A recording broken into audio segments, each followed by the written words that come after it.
खुलुमबाय गोजोन फुंबिलिनि गासैबो बडलेण्ड बुब्लिनि अनसायगिरिफोरखौ बरायग्रोबाय। दिनै 23 फेब्रुआरि समबारनि फानजामुथिखौ फरायथिनो लादों आं उदांस्रि मुसाहारिया। फानजामुथिनि गिबियाव दं मेष राशि।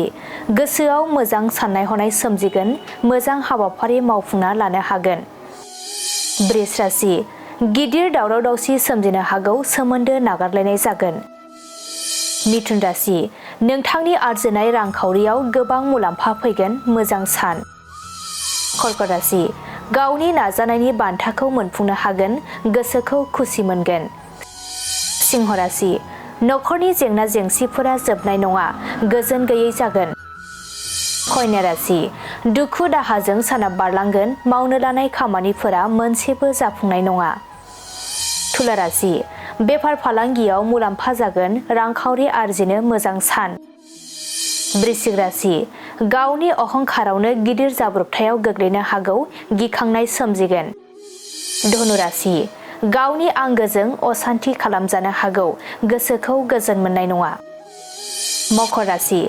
दाबसे जायगायाव थाथेरनो सम मोननाय नङा, देहाया गोबां मेंखांगोन। कुम्भ राशि। मोजां फिथाइखौ मोनफुंनायनि लामायाव फैनो हागौ, मोजां सान जागोन। मीन राशि। साननायजों देबोर नांना थानो गोनां जानो हागौ, गोसोआव गाबखांनाय फैगोन। दिनै सानसेनि राशि फरायथिनायाबो एसेनोसै।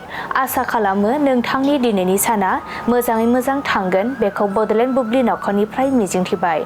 गोजोन्थों।